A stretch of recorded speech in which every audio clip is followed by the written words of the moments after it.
parte funcional o fisiológica del ovario y del testículo, ¿no? Entonces, aquí como ven ustedes, cuando se produce la fecundación y se junta los gametos y se junta el XY, en ese momento se produce el sexo cromosómico, que va a determinar la formación de gónadas, que es el sexo gonadal.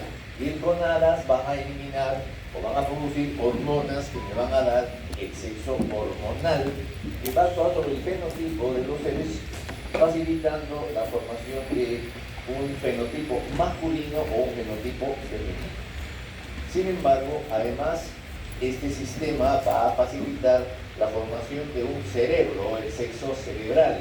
Hay un cerebro masculino y un cerebro femenino. Cuando el niño nace, se le asigna un sexo por el sexo genital, que se mantiene en forma latente hasta que comienza la pubertad con la explosión de las hormonas. En el momento en que las hormonas vuelven a activar al cerebro, es que se configura lo que se llama la percepción o el hecho de que las personas se afirmen su sexo.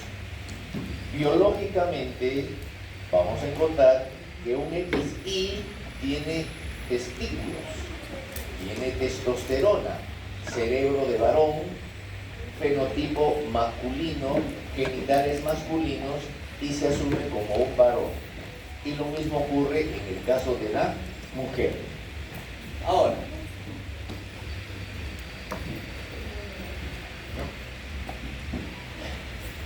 lamentablemente, lo que pasa es lo siguiente, ¿no? Que quien determina la variación genética es el cromosoma Y, porque el cromosoma Y tiene el gen formador de testículos. Por eso que la gónada masculina a las 6 semanas ya se ha formado, mientras que la gónada femenina recién se forma a las 9 semanas. Si tengo cromosoma Y, entonces formo testículo y el testículo me forma la testosterona. Y esa testosterona es la que va a determinar que los conductos se conviertan en conductos masculinos, tenga testículo, tenga pene y no se desarrollen los otros elementos. Cuando avanzo entonces, cuando nace un niño, durante el vientre materno, si es niña, esa niña estaba sometida a sus estrógenos maternos. Y esos estrógenos maternos han estado estimulando el tropismo de mama y de útero de ese feto femenino que ha nacido. Por eso que cuando una niña, una recién nacida, tiene un útero más grande que una niña de 6 años, en razón del estímulo estrogénico. Y si al segundo o tercer día de nacimiento le cogemos y le presionamos la zona del pezón, puede salir un poco de leche, lo que se llama la leche de brujas, y que es indicativo del estímulo que esa niña ha tenido durante el tiempo de gestación. Pero luego, no hay actividad hormonal desde el punto de vista de esfera ginecológica. Cuando pasa el tiempo, el hipotálamo es el que va a empezar a madurar. Y cuando el hipotálamo maduro empieza a liberar los impulsos de GnRH, que es la hormona liberadora de gonadotropinas. En el momento en que se libera ese impulso, decimos que se ha iniciado la pubertad de una persona. Lo vemos así. Vamos a ver que para que el hipotálamo madure se necesitan condiciones corporales que ayuden a esa maduración, como son adecuada alimentación, adecuado crecimiento, buena talla, buen peso y buen estado de salud. Entonces ocurre que en los últimos 300 años el estado de salud de las personas ha ido mejorando, por lo tanto la aparición de la pubertad se hace cada vez más temprano. Vamos a ver aquí.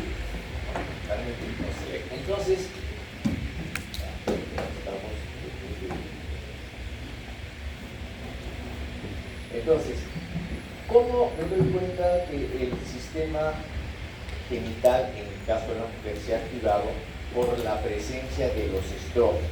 Y la presencia de los estrógenos son los responsables de los cambios físicos, de la aparición de la pubertad, de la aparición de la menarquia. Eso es por los estrógenos. Ahora bien, en la pubertad hay una aparición de síntomas y signos que nos van a decir que esta mujer ha empezado pubertad. El primer signo es la famosa la telarquia, es decir, la aparición o el desarrollo de mamas. Después de la telarquia viene la aparición de vello púbico y vello axilar, lo que se llama la pubarquia o adrenarquia, porque vamos a ver que el vello púbico depende básicamente de los andrógenos. Luego aparece el principal, que viene a ser la menarquia o primera menstruación. Las primeras menstruaciones son primer año más o menos, no hay ovulación y finalmente aparece la ovulación. Y en la pubertad un fenómeno que es importante, que recuerden ustedes, es que justo antes de que se produzca la menarquia, lo que ocurre es un pico de crecimiento o el famoso estirón de la niña. De esa manera tenemos pues el desarrollo de las fases de la pubertad. Eso lo pueden ver, bueno, imagínense ustedes. Tanner es un médico que estableció las famosas fases del desarrollo para pubarquia y para telarquia, ¿no? Entonces, de acuerdo a la edad y el desarrollo de estas estructuras, uno puede calificar en Tanner 1, Tanner 2, Tanner 3, Tanner 4 o Tanner 5. No serán problemas del Tanner porque eso lo tendrán que hacer ya cuando hagan la parte de pediatría.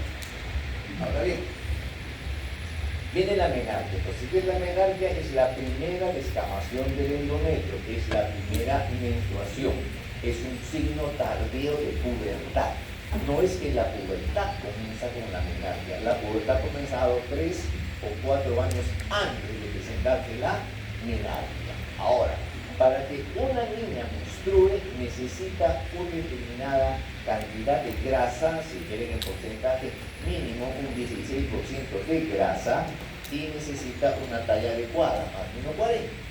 Veamos ustedes, aquí en este cuadro lo nota la importancia. Si una niña tiene menos de 12 kilos de grasa, no va a menstruar. Y esto extrapólenlo ustedes más adelante cuando cualquier mujer que por cuestiones estéticas o por cuestiones psicológicas o psiquiátricas deja de comer, empieza a bajar de peso, si baja de peso y pierde grasa y su grasa corporal es menos de 12 kilos, esa mujer deja de menstruar. Solamente porque no tiene la grasa que necesita. Entonces, y saben ustedes que en parte la grasa tiene que ver con la leptina. Voy a hablar más. Ahora bien, como dicen ustedes, la edad de menstruación ha ido bajando, ha ido disminuyendo. Acá es más fácil. Miren ustedes, en el siglo XIX la menstruación era a los 17 años, primera menstruación. En el siglo XX sus abuelas empezaron a estar sobre los 14 años. Y ahora estamos con niñas que están entre los 12 y los 13 años de menstruación. Sin embargo, esto va a seguir avanzando. Bien. Ese desarrollo ha generado entonces que tengamos un ovario adecuado y fundamental para la parte endocrinológica. El ovario tiene unas estructuras que son los folículos, que es la unidad anatómica y funcional.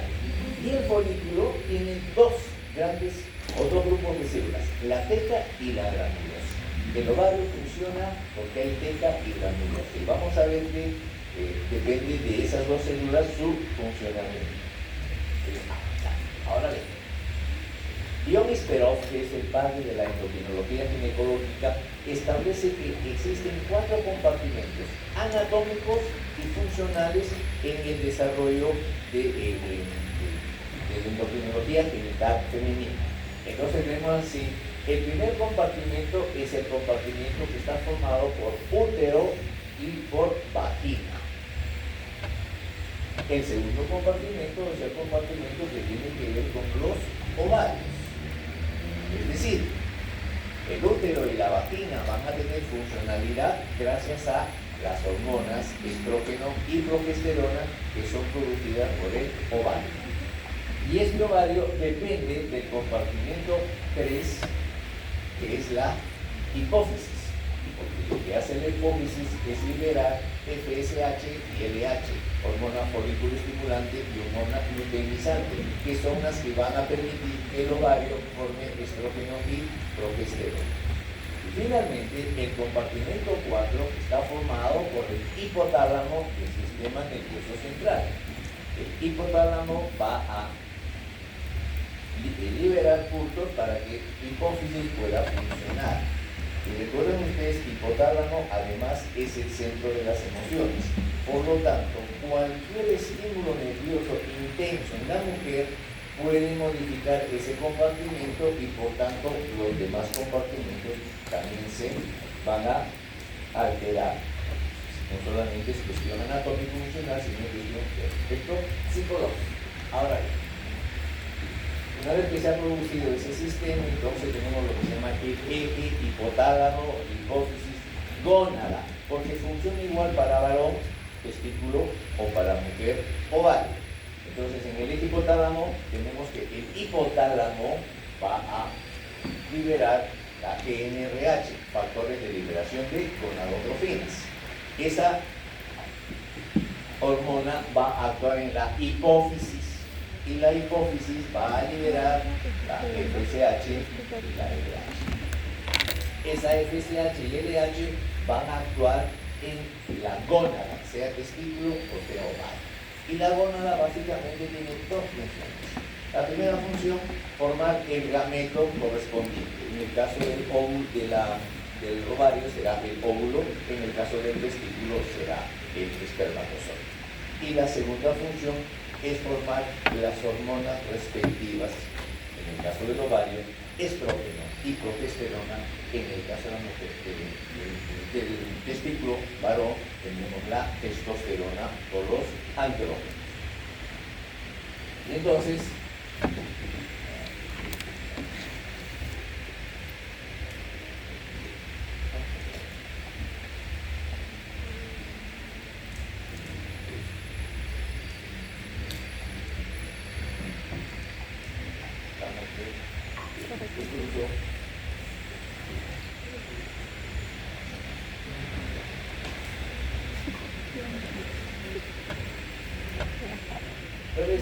el eje hipotálamo hipoficiario se estimula el hipotálamo, logra la hormona adecuada y ese hipotálamo se va a encargar de liberar la GnRH. Esa GnRH se libera en pulsos.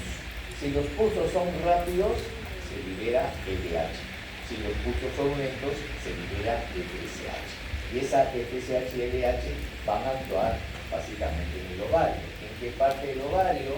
En las dos células del ovario que dan la teca y la granulosa. LH actúa en la teca. Para que no se olviden, dos letras, dos sílabas. LH, teca. Mientras que tanto la FSH va a actuar en la granulosa. Ahora bien, es el mismo esquema, ¿no? Ahora bien, las hormonas sexuales, las hormonas esteroideas, todas dependen del ciclo que entramos en andrógeno, o sea, el famoso colesterol. Por eso necesitamos la grasa corporal. Ese colesterol, en términos globales, va a convertirse primero en pregnenolona y de la pregnenolona en progesterona. Es la primera hormona que se está viendo. La pregnenolona puede convertirse en hidroxipregnenolona y termina siendo finalmente en testosterona. Y la testosterona puede fácilmente convertirse a estrógeno, o sea, a estradiol. Las tres hormonas están correlacionadas. Vamos a ver cómo trabajamos con ellas. Ahora bien, lamentablemente no se nota mucho, pero la idea es así. Cuando una mujer nace con una cantidad de folículos. A eso se llama la carga ovárica o la reserva ovárica. Y esa reserva ovárica, desde que se produce la reserva ovárica al formarse el ovario, hasta después que nace la mujer, todos los días se va destruyendo carga ovárica. De manera que cuando ya no hay carga ovárica, ya no hay función ovárica, y decimos en ese momento que la mujer ha entrado en menopausia. Aquí lo tienen bien, pero más o menos, cuando la mujer forma los ovarios, tiene 5 a 7 millones de folículos. Y desde ahí empieza a desaparecer. Cuando nace la mujer, ya solamente tiene 2 millones. Y de esos 2 millones, cuando empieza a tener su menarquia, solamente le quedan 200 a 300 años. Y de esos, solamente usará 500 durante toda su vida reproductiva. Ahora,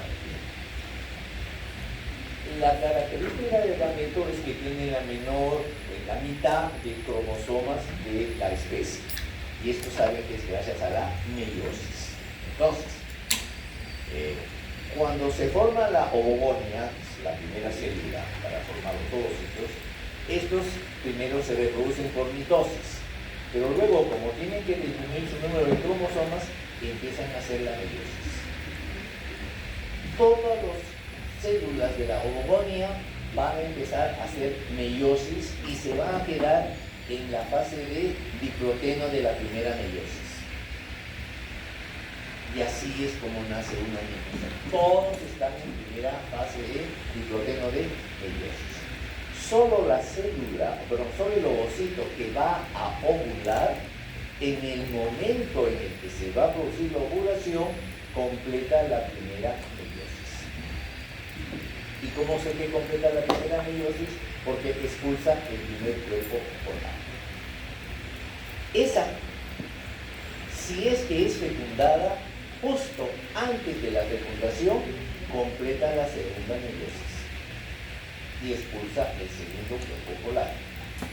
O sea, solo completa meiosis aquel óvulo que es fecundado. Si solamente ovula y no fecunda, completó primera meiosis. Pero si es fecundado, completa la segunda meiosis.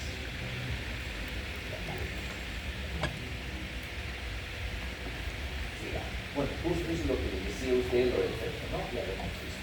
Ahora entramos entonces al ciclo menstrual. En el ciclo menstrual, ¿qué necesito? Que mi eje esté completo, sean hipófisis, hipotálamo, ovarios, útero y vagina. Pero recuerden que el ciclo ovárico manifiesta el metabolismo de todo el cuerpo. O sea, hay otros elementos que intervienen para que una mujer pueda tener un buen ciclo ovárico. Y acá tenemos a la TSH, la hormona tiroidea. La hormona tiroidea tiene que ver con los ritmos biológicos. Si una paciente tiene alteraciones de hormona tiroidea, va a tener alteraciones en el desarrollo de la actividad menstrual de todos los meses. Segundo, no he hablado todavía, hay una hormona que se llama la prolactina. La prolactina es una hormona que normalmente toda mujer requiere en mínima cantidad.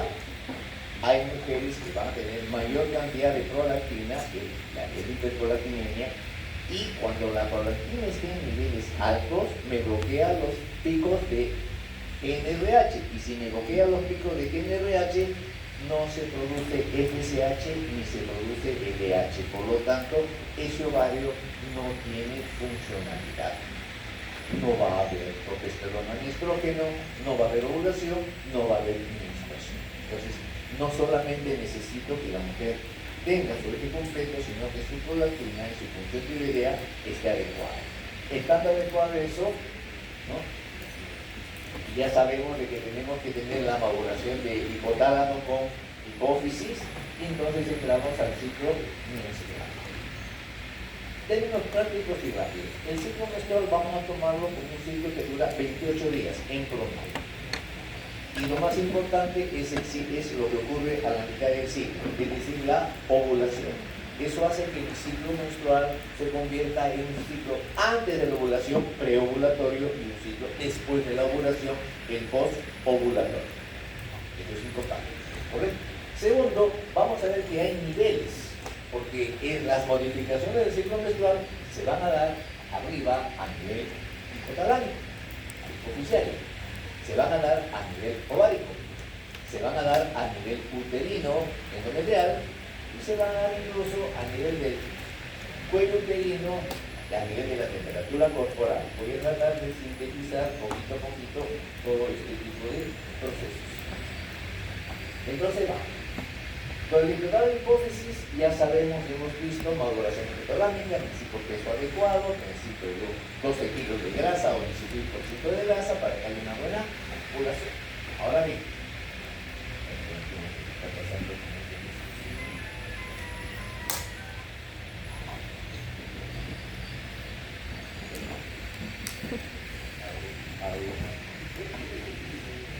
ya.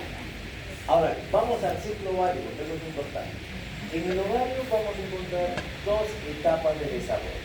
Una primera etapa que es la fase tónica, independiente de hormonas, y una segunda etapa que es la etapa cíclica o la etapa dependiente de hormonas. La etapa tónica es la etapa desde que se comienza a formar los primeros folículos hasta que llega a la fase de meiosis, en la primera fase de meiosis, que se queda suspendida. Esa es la fase tónica. Ese proceso no necesita de hormonas. La segunda fase es la fase cíclica o fase de maduración folicular. Entonces, cuando se produce la ovulación y se procesa la meiosis, ahí tenemos la segunda fase. Vamos a ver aquí. Bueno, vamos a ver. En el ovario quedamos de que el folículo tiene dos células. La teoría de dos células hay una célula de la teca y una célula de la granulosa. Aquí la tienen las dos. La teca tiene receptores para la LH, por eso que la LH activa a la teca, mientras que la granulosa tiene receptores para FSH, por eso que la FSH activa a la teca. Dejo aquí porque más adelante vemos sus hormonitas. Entonces, ¿qué estamos viendo? De que el ovario produce estrógenos y progesteronas. Y ven ustedes acá, en la fase preovulatoria, la hormona que predomina es el estrógeno, por eso le llamamos fase estrogénica. En la fase postovulatoria, que está al costado, lo que predomina es la progesterona, por eso le llamamos la fase progesterónica. Las dos fases. Y seguimos.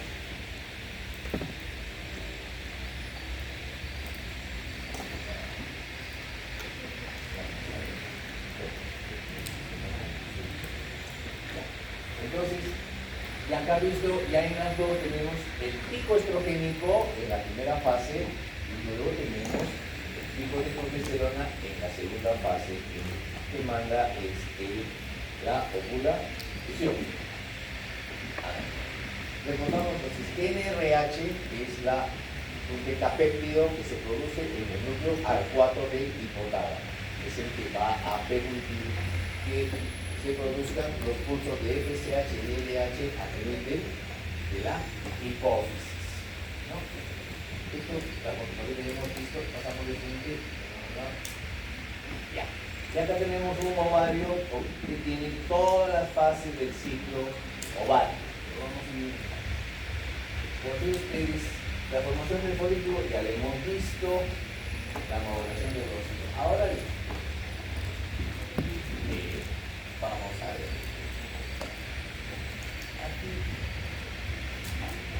Aquí va a ser todo. Bueno, miren ustedes.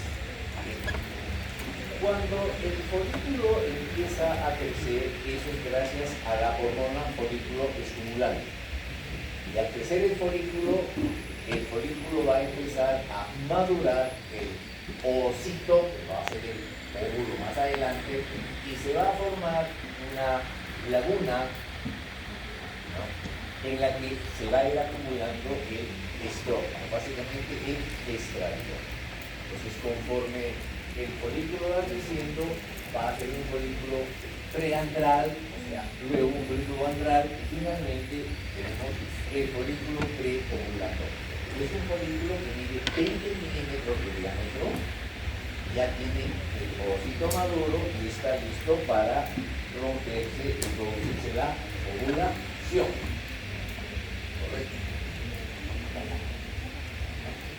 Ahora bien, ¿cómo es el mecanismo de formación de los gametos? La LH activa o actúa en la célula de la teca. Y la teca ve el colesterol directamente forma androstenediona y testosterona, que son andrógenos. O sea, el ovario de la mujer produce andrógenos, androstenediona y testosterona. Esos dos andrógenos pasan a la granulosa. Y la granulosa es estimulada por la FSH. Y en la granulosa hay una enzima que se llama la aromatasa. ¿Y qué función tiene la aromatasa? Convierte los andrógenos en estrógenos. Es decir, pasó androstenediona y testosterona a la granulosa y aquí, por efecto de la aromatasa, la androstenediona se convierte en estrona y la testosterona se convierte en estradiol. O sea, los estrógenos, los que conocemos. Y así es todo el proceso.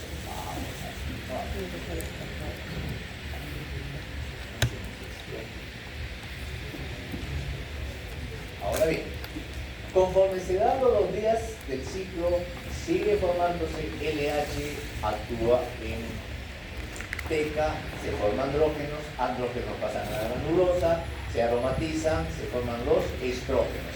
Y así vamos a llegar hasta cerca del día 13, 12 o 13, cercano a la ovulación. ¿Qué va a pasar entonces?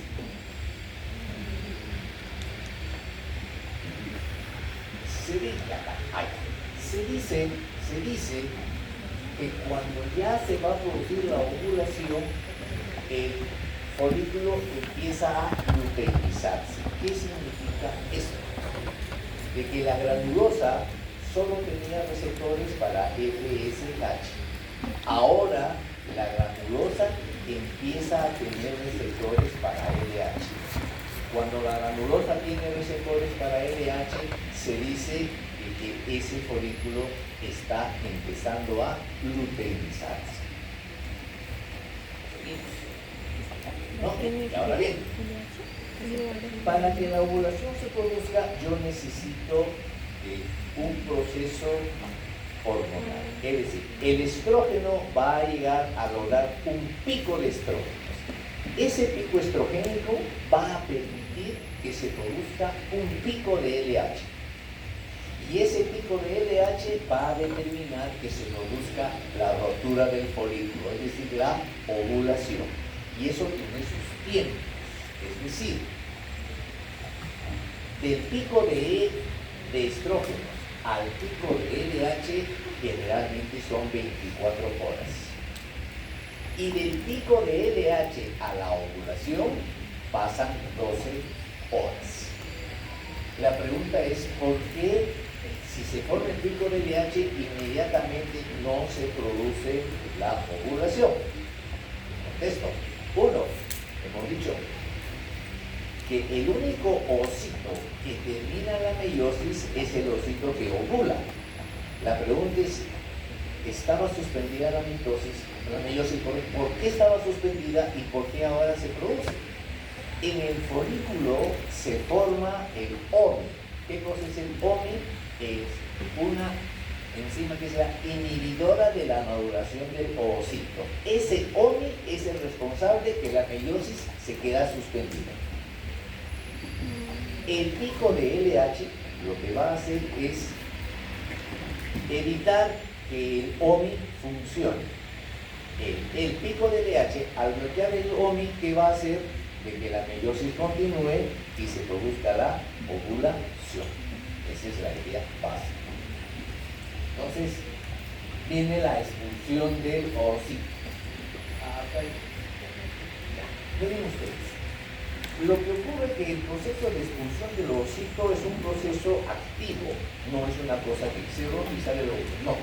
Vamos a ver, si lo ponemos así, asumamos que un globo es el folículo preovulatorio, de 20 minutos con el folículo, con el óvulo.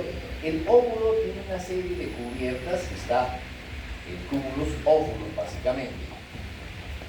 ¿Qué pasa antes de la ovulación gracias al pico de LH? El cúmulus óvulos se expande, se edematiza. Eso significa que la presión intrafolicular aumenta. Entonces es un folículo con presión intraaumentada. Segundo, ese pico de LH genera un poco de progesterona.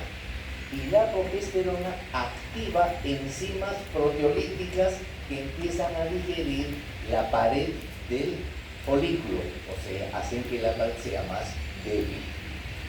Tercero, se produce prostaglandinas, la prostaglandina F2-alfa. Esa prostaglandina, cuando hagamos ginecología y obstetricia, la vamos a manejar todo el tiempo.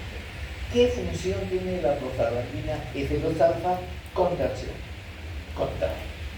Entonces tenemos ahora, vuelvo al folículo ovulatorio, las proteínas me están digiriendo la membrana, el cúmulo óvulo se está expandiendo y la prostaglandina F2-alfa contrae esa pared. Producto de eso es que se produce la ruptura del folículo y sale el folículo en forma violenta y abrupta. De esta forma hemos tenido la producción de la ovulación. ¿Qué pasó luego? No, viene la luteinización del folículo, que ya hemos visto nosotros. Acá está. Lo que pasa es que se me ha juntado dos clases diferentes, pero no importa. Acá está. Ahora bien. Bueno, vamos a explicar. Entonces, roto el folículo, ese folículo roto empieza a convertirse en cuerpo lúteo. ¿Por qué se caracteriza el cuerpo lúteo? Porque la célula granulosa, que solamente tenía receptores para FSH, ahora pierde los receptores para FSH y se llena de receptores de LH. Y esa célula luteinizada del colesterol directamente forma grandes cantidades de progesterona y poca cantidad de estrógenos. O sea, cambió completamente. El cuerpo lúteo siempre vive 14 días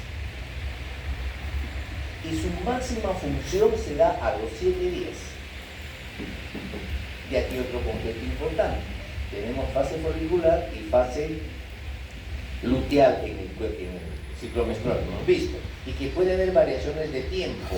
¿De quién dependen las variaciones? De la fase folicular, porque la fase luteal siempre dura 14 días.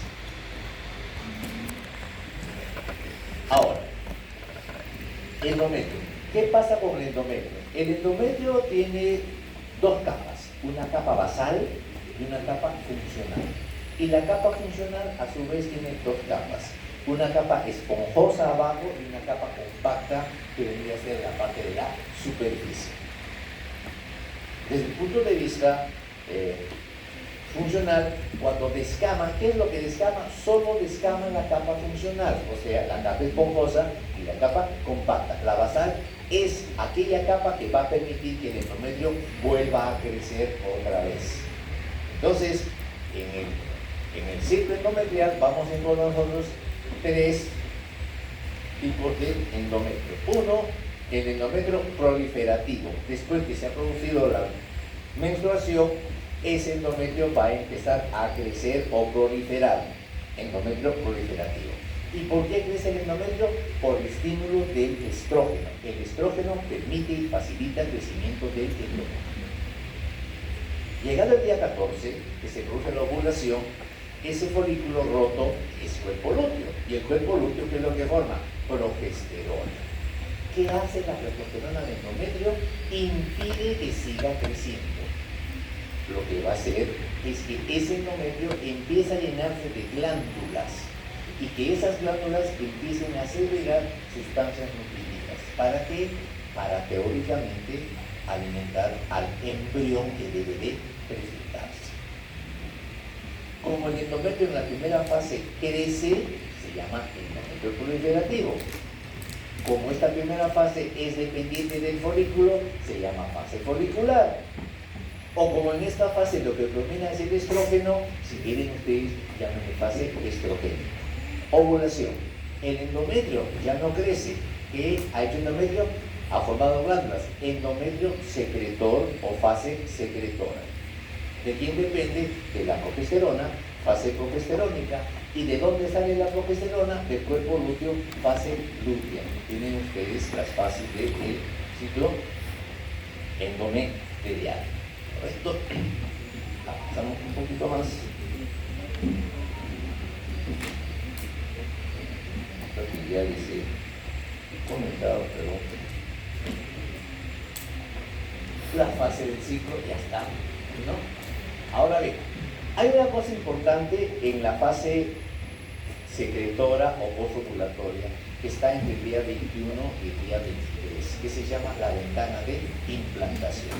Es decir, el endometrio va a recibir al huevo fecundado, pero no lo recibe cuando quiere, sino solamente en los días en que tiene apto esa capacidad. Eso se llama la ventana de implantación. En esos días va a aparecer una serie de enzimas que tienen la posibilidad de hacer que el huevo fecundado se pegue, se adhiera al endometrio. Y además aparecen unas células especiales que son los pinópodos, que son tipo amebas, que apenas el óvulo fecundado cae en el endometrio, sacan sus pseudópodos y tratan de anclarlo para que se produzca la migración. Luego vamos a ver eso. Ahora bien, si se produce dos cosas, ¿no? Entonces en el ciclo, vamos a ver, o se produjo fecundación, lo veremos, o si no se produce fecundación, viene la fase de la menstruación. Cosas importantes para nosotros. El endometrio, el crecimiento endometrial en una mujer en edad fértil máximo debe de medir entre 14 a 16 milímetros por efecto del estrógeno. Pero si yo tengo una mujer que viene con un endometrio de 18, de 20, de 22, o es una hiperplasia endometrial o es un cáncer de endometrio. En la menopáusica, vamos a ver, ya no tiene estrógeno porque no hay función ovárica, el endometrio máximo llega a medir 5 milímetros.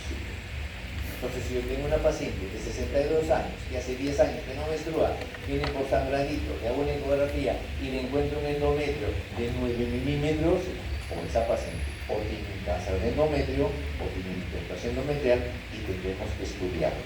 Entonces, fíjense con el 5 y con el 16 para que no se olvide. 5 en una viejita, 16 en una mujer en edad fértil. Y ahora viene otro problema, ¿no? En el cuello uterino tenemos un montón de glándulas que segregan moco, el famoso moco cervical, que es promovido por los estrógenos. O sea, cuando una mujer va a menstruar, pero va a ovular en los días ovulatorios, por efecto del estrógeno, ese moco cervical es abundante como clara de huevo. Posteriormente, cuando viene la fase progesterogénica o después de la ovulación, ya no hay estrógeno, sino progesterona. Lo que hace la progesterona es convertir a ese moco en un moco espeso, un moco bastante impermeable que no deja pasar espermatozoides.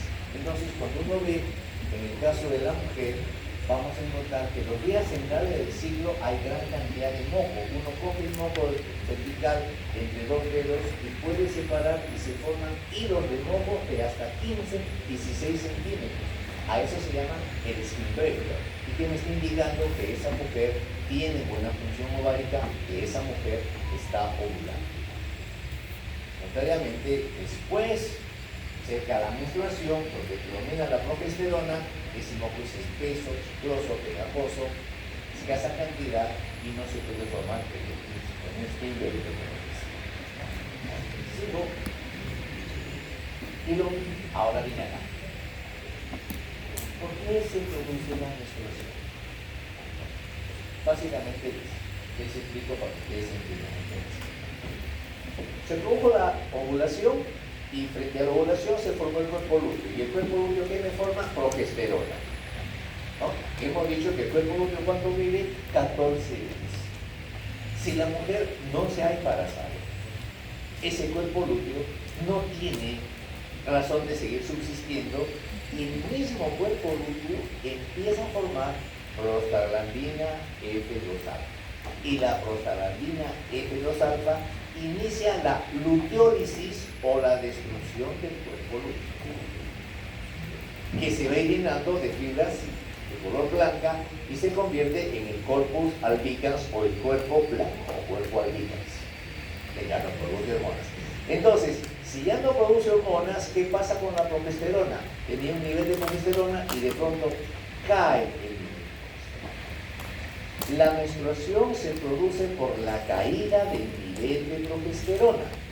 Es decir, cuando cae la progesterona se van a producir dos fenómenos a nivel endometrio. Un primer fenómeno que tiene que ver con la dinámica de la circulación. Hemos quedado, si donde estoy parado fuera el endometrio basal, aquí está el endometrio esponjoso y el compacto, que es el que ha crecido durante el ciclo menstrual. Para que esto tenga vida, necesita de unas arterias que le estén dando la cantidad suficiente de oxígeno y de nutrientes. Eso es debido a que en el cuerpo, en esta zona del endometrio, tenemos un juego entre los vasodilatadores y los vasoconstrictores. Los vasodilatadores, básicamente el óxido nítrico, y como vasoconstrictores tenemos la prostaglandina F2. Cuando falta progesterona, los vasodilatadores disminuyen y los vasoconstrictores aumentan. O sea, que hay una vasoconstricción basal de las arterias y eso va a hacer que todo el endometrio haga anoxia y luego empiece a desvitalizarse. O sea, un endometrio muere. Se muere el endometrio. Entonces, y si fuera así, entonces todo el endometrio caería en un solo momento y se acabaría el proceso de menstruación. No es así. Así como tengo problemas de los vasodilatadores y vasoconstrictores, empieza a producirse una serie de enzimas, las metaloproteinasas. ¿Y qué hacen las enzimas metaloproteinasas? Disgregan el tejido, o sea, ese endometrio que ya se está necrosando por efecto de las metaloproteinasas se va disgregando en pedacitos y por eso que la mujer menstrua poco a poco en los siguientes días.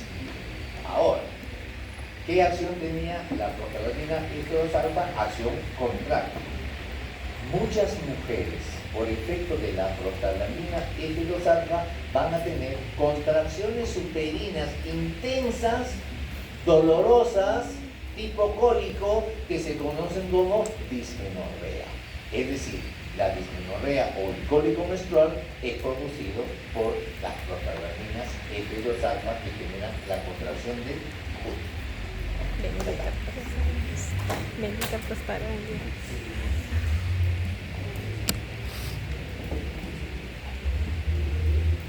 Ahora bien, entonces quedamos que la menstruación es el desprendimiento del endometrio en primates. Los únicos que menstruan en la Tierra son los primates, los monos y los humanos. Nadie más menstrua. Bien, miren ustedes. Esto les dictaba antes a los alumnos, y era para romperles el cerebro, porque tenían que ver qué cosa era oligomenorrea, polimenorrea, eumenorrea, oxomenorrea, menometrorragia, o sea, lo que llaman. ¿Qué cosa ha hecho la FIGO? Dice, no. Si vamos a hablar del ciclo menstrual, vamos a hablar como médicos, es decir, con términos que sean precisos. Es decir, ¿no? Pero no sean problemas. Parte fisiológica que me dice lo siguiente. Ahora yo no voy a hablar de oligomenorrea o polimenorrea, sino que hablo de tiempos. ¿Cuánto tiempo por la menstruación? Una menstruación normal está entre 21 y 24 días. perdón, 28 días. ¿No? Más de 35 días, o mujeres alejadas, no vamos a estar en detalle. Cuando hagan ginecología van a tener bastante para padecer eso. Ahora quedamos bien claro que es. ¿Ya? Me han quedado en vamos a pasar de frente a eso. Ahora bien, vamos a la función testicular.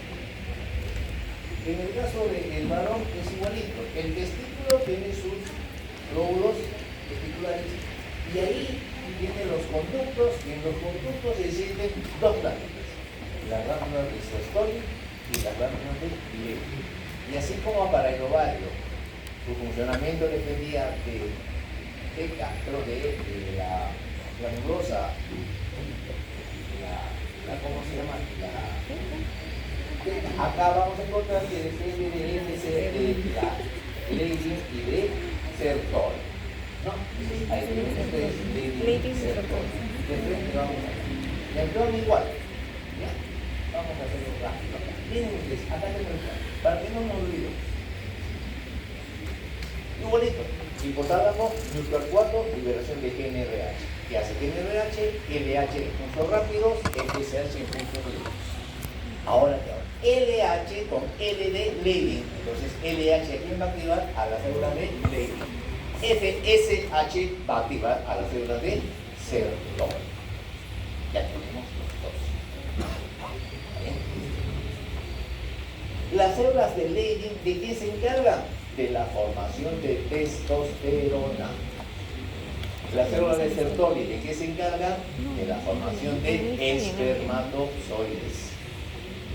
Y tenemos entonces se va a dar el mismo esquema que hemos visto del eje hipotálamo, hipófisis, ahora testículo. Leydig y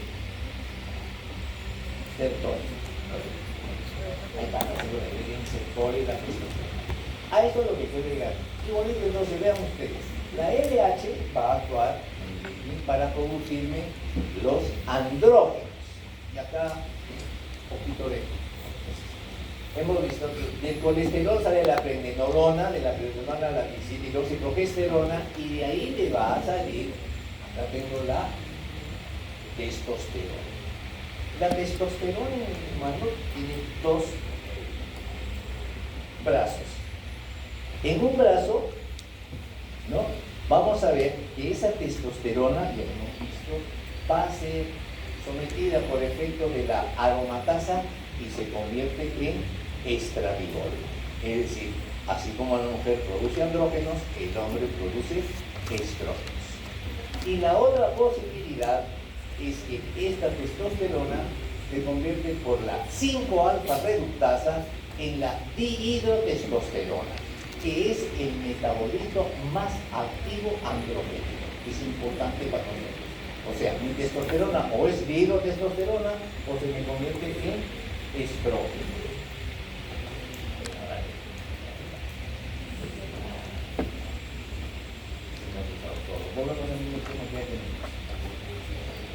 A esto te digo. Vean ustedes. Entonces, la testosterona, cuando se forme en el tejido, va a salir y va a llegar a una célula del cuerpo. ¿Qué pasa con esa testosterona? O actúa solo como testosterona, porque tiene receptores para testosterona, o por efecto de la conversión de la 5-alfa reductasa, se convierte en dihidrotestosterona. Miren ustedes, si actúo como testosterona, ¿de qué se va a encargar? De la masculinización del fenotipo del varón, el desarrollo, ¿no? En cambio, la dihidrotestosterona tiene que ver con la madurez sexual, con la pubertad y con el desarrollo de genitales externos masculinos. Entonces, de aquí no es, o sea, ya entra para la parte de fisiopato, pero vamos a encontrar varones que tengan problemas de 5-alfa reductasa y por lo tanto no van a tener dihidrotestosterona, y eso va a hacer que tengan una pubertad retrasada.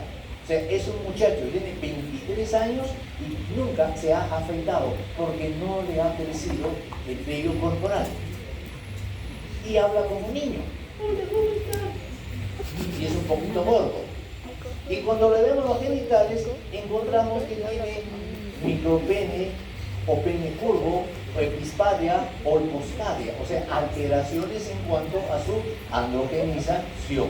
Y eso básicamente por el problema de la 5 la testosterona. Entonces, aquí más o menos tienen una idea para qué sirve la testosterona en el varón. En primer lugar, la testosterona actúa en mi riñón produciéndome mayor cantidad de eritropoyetina, lo que me permite un nivel adecuado de hemoglobina. La testosterona actúa en mi musculatura, permitiéndome mayor desarrollo de musculatura y mayor fuerza muscular. Por eso hay gente que se coloca testosterona para tener mayor desarrollo de musculatura. La testosterona hemos visto que se convierte en estrógeno, en estradiol, y el estradiol protege a mis huesos del desarrollo de osteoporosis. La testosterona actúa permitiendo el crecimiento de la laringe, y el crecimiento de la laringe le permite al varón tener una voz más gruesa o más ronca o de un tono más bajo. Por eso que el puber varón tiene los gallitos. Está indicando que su laringe está creciendo.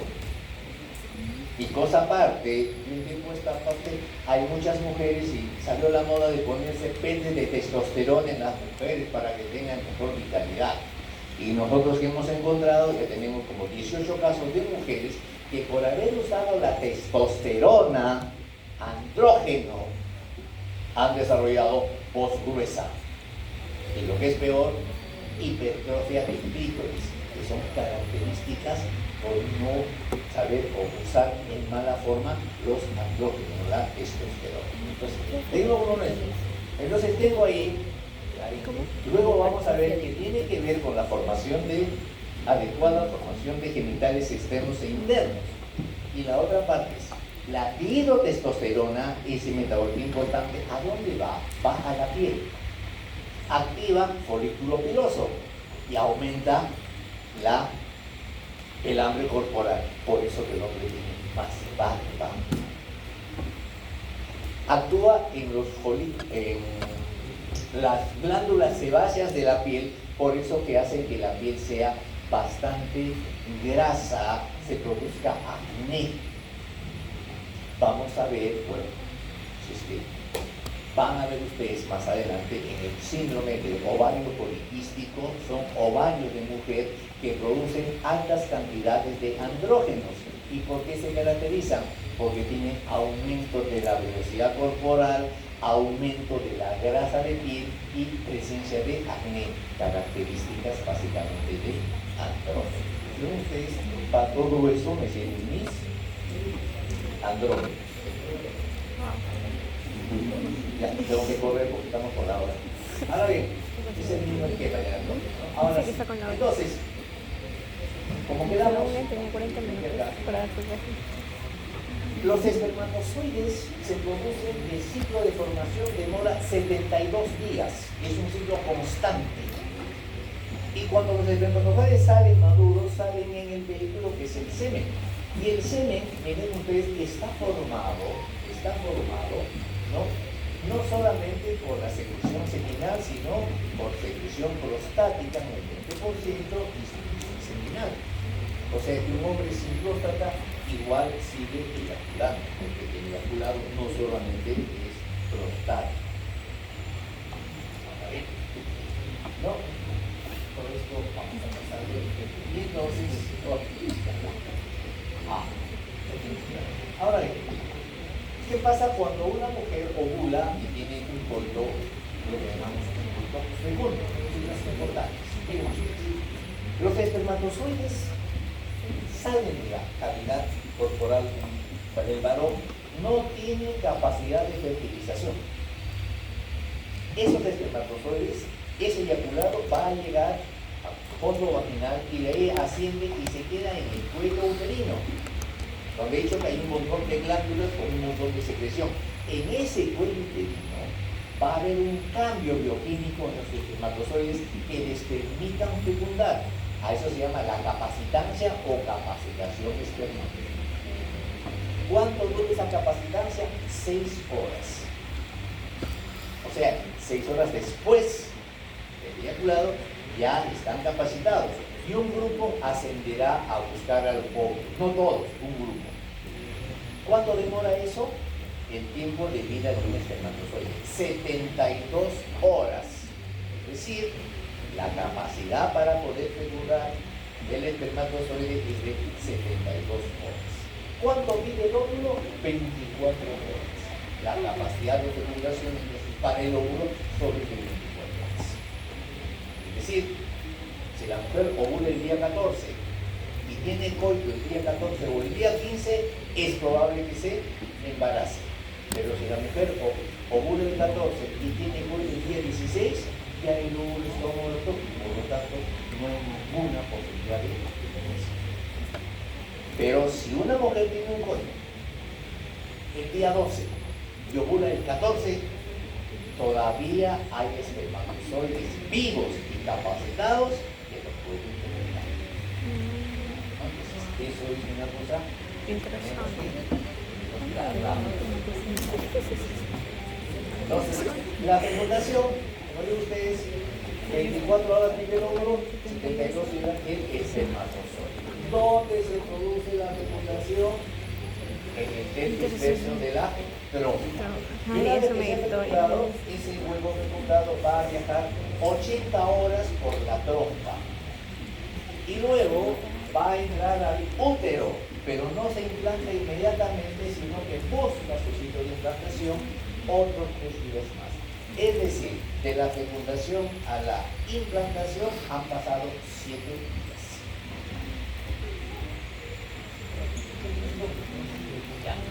Y viene la implantación. Como decían ustedes, cuando se implanta, se cae en los días o en la ventana de implantación. Por decir así, un huevo fecundado llega el día 20, no se implanta. Llega el día 24, tampoco se implanta. La implantación entre el día 21 y 22. Y nada más. De 100 huevos fecundados, solo la mitad se implanta. La otra mitad no se implanta y sencillamente se pierde. Listo. Acá estaba la implantación. Pasamos de frente.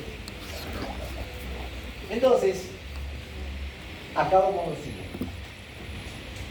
Los conceptos actuales ya no tenemos el concepto bíblico de que la vida comienza cuando se produce un huevo o espermatozoide, sino en el momento de la nidación.